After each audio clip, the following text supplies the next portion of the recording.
গুরুত্বপূর্ণ ছিল, কিন্তু সেই প্রতিশ্রুতি তারা বিজেপি আইপিএফটি সরকার পালন করতে পারেনি। আরও একটি লক্ষণীয় বিষয় ছিল, সেই ইশতেহারে লেখা ছিল প্রত্যেকটি নির্বাচনী ক্ষেত্রে, যেমন 47 আমবাসা অ্যাসেম্বলি কনস্টিটিউয়েন্সি, এতে একটি নির্বাচনী এলাকা, তাদের প্রতিশ্রুতি মতে এই নির্বাচনী এলাকায় একটি ডিগ্রি কলেজ করার কথা ছিল। কোথাও ডিগ্রি কলেজ হয়েছে? হয়নি। একটি মেডিকেল কলেজ করার কথা ছিল ধলাই জেলাতে। ধলাই জেলাতে একটি ক্যান্সার হসপিটাল করার কথা ছিল, ভালো কথা। এইগুলি নির্বাচনী ইশতেহারে লেখা ছিল, তারা প্রতিশ্রুতি দিয়েছিল। এই প্রতিশ্রুতি যদি আমাদের ধলাই জেলাতে হয় সবচেয়ে ভালো। কেন? ত্রিপুরার 8টি জেলার মধ্যে ধলাই জেলা সবচেয়ে পিছিয়ে পড়া জেলা। আমাদেরকে প্রায় এই যে চিকিৎসার জন্য হোক, অন্য কিছুর জন্য হোক, আমাদেরকে আগরতলাতে যেতে হয়, আবার অনেকে আবার শিলচরে যায়, শিলচরে গিয়ে চিকিৎসা করে। তো এই যে প্রত্যন্ত এলাকাতে যদি একটা মেডিকেল কলেজ হয়, যদি একটা ক্যান্সার হসপিটাল হয়, আমাদেরকে আগরতলাতে যেতে হবে না। যদিও এখানে একটা জেলা হাসপাতাল আছে, কিন্তু জেলা হাসপাতালের সঙ্গে যদি একটা মেডিকেল কলেজও থাকে, সেইটা যদি পূরণ হয়, আমার মনে হয় ধলাই জেলাবাসীর জন্য এটা একটা শুভকর খবর ছিল। কিন্তু সেই যে প্রতিশ্রুতি গত 5 বছরে, সেটা প্রতিশ্রুতি রয়ে গেছে, সেটা শুধু অক্ষরে লেখাই আছে সেই নির্বাচনী ইশতেহারে। আরো একটা তারা প্রতিশ্রুতি দিয়েছিল 299টা প্রতিশ্রুতির মধ্যে, এডিসি এলাকাতে একটি মেডিকেল কলেজ করা। আমি জানি না এডিসি এলাকা বলতে তারা কি শুধু কুমরমকে বোঝাতে চেয়েছিলেন, না অন্য কোথাও এডিসি এলাকার কথা বলেছিলেন। ওইটা কিন্তু স্পষ্টভাবে বলেনি, শুধু বলেছে এডিসি এলাকাতে একটা কিনা বলে একটা মেডিকেল কলেজ করা হবে।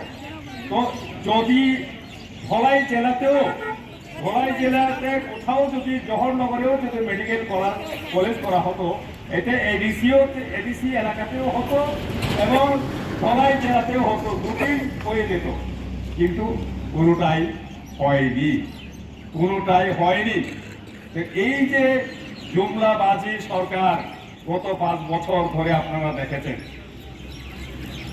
রেগার মজুরি 340 টাকা করার জন্য প্রতিশ্রুতি দেওয়া হয়েছিল। আমি অন্য প্রতিশ্রুতির কথাগুলি আমি বলতে চাইছি না, কারণ হচ্ছে এই যে প্রতিশ্রুতির কথাগুলি আমি বলছি, সেগুলি সাধারণ লোকের সঙ্গে জড়িত, সাধারণ লোকের স্বার্থ সংশ্লিষ্ট এবং জড়িত। এই কারণে বলছি, রেগার মজুরি আমাদের এখানে এখনো 212 টাকা অফিসিয়ালি, কিন্তু দেখা গেছে অনেক ক্ষেত্রে 180 টাকা থেকে 185 টাকা পর্যন্ত পাওয়া যায়।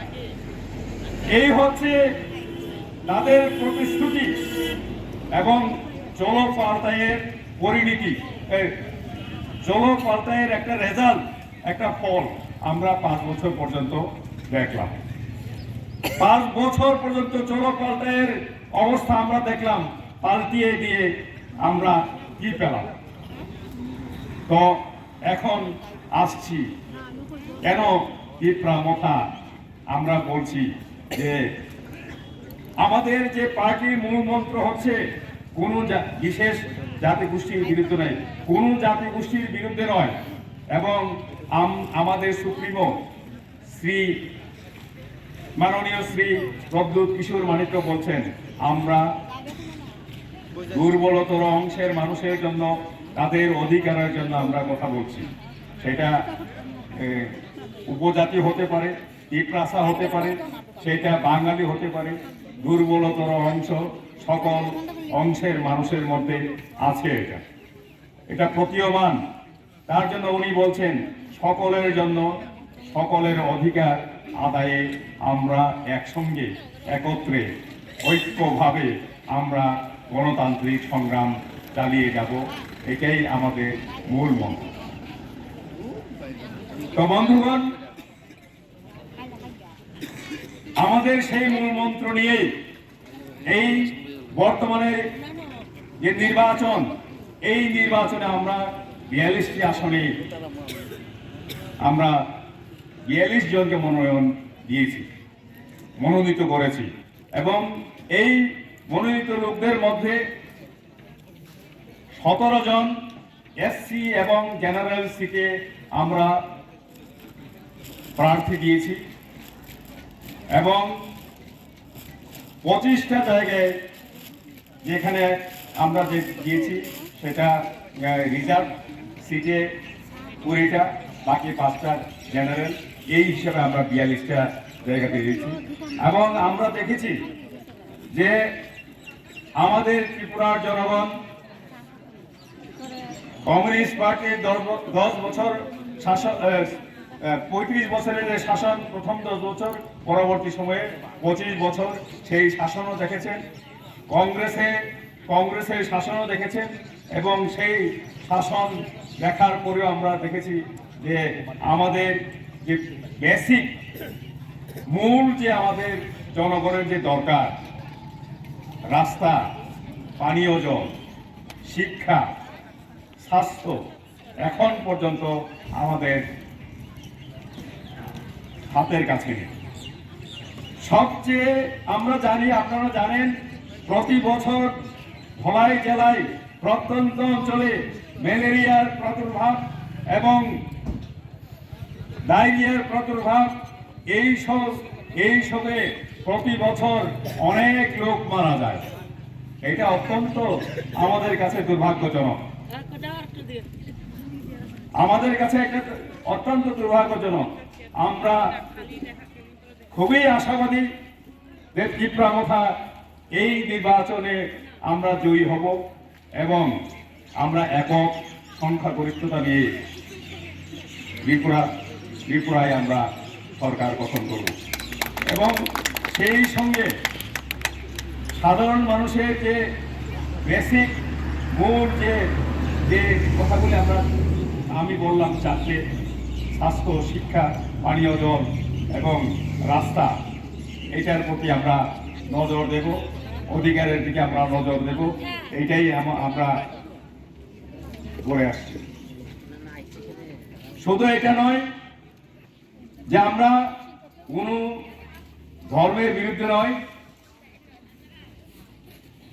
আমরা একত্রে বসবাস করার জন্য অঙ্গীকারবদ্ধ। এডিসি এলাকাতে আরো একটা এই প্রতিশ্রুতি গত 5 বছরে 2018-তে বিজেপি যে প্রতিশ্রুতি দিয়েছিল তার মধ্যে এটাও আছে, এডিসিকে তার ন্যায্য প্রাপ্তি, আর্থিক ন্যায্য প্রাপ্তি দেওয়ার জন্য সেখানে প্রতিশ্রুতি দেওয়া হয়েছে। গত 2 বছরে ক্ষমতায় আসার পর দেখা গেল যে না, তারা এডিসিকে আর্থিকভাবে সম্পন্ন করার জন্য এখন পর্যন্ত এই 2 বছরে দেখা গেছে কোনো উদ্যোগ নেই, বরং এডিসিকে পঙ্গু করার জন্য তারা আর্থিক অনটন সৃষ্টি করে এডিসির যে ফাংশনিং, এডিসির যে কাজ করার জন্য সেটাকে প্রতিবন্ধকতা সৃষ্টি করে রেখেছে। এডিসিতে যে আইনগুলি পাশ করা হয় সেটা গভর্নরের কাছে, রাজ্যপালের কাছে পাঠাতে হয়, কিন্তু দেখা গেছে প্রায় 23 বছর পুরানো প্রয়োগের জন্য যে অক্ষর যে ব্যবহার করতে হয়, রোমান স্ক্রিপ্ট, এই রোমান স্ক্রিপ্টকে নিয়ে গত 2000 সালে যে বিল পাস করা হয়েছিল এডিসি কাউন্সিলে, এখনো রাজ্যপালের কাছে পড়ে আছে। এইভাবে 25 থেকে 30টি বিল পড়ে আছে রাজ্যপালের কাছে, বছরের পর বছর বিল পড়ে থাকে। এটাতে বোঝা যায় যে যারা রাজ্য সরকারের ক্ষমতাসীন ছিলেন, সিপিএম ছিলেন 5 বছর আগে, এখন 5 বছর হয়েছে, যে এডিসির উন্নয়নের জন্য কোন রাজনৈতিক দল কিভাবে তাদের প্রচেষ্টা চালু ছিল বা চেষ্টা করেছিল, এটাতে প্রমাণ হয়। তার মানে কি, এডিসি এলাকা যেন উন্নয়ন না হয় তার প্রতি তারা উল্টো সজাগ দৃষ্টি রেখেছে। এই পরিপ্রেক্ষিতে ত্রিপুরা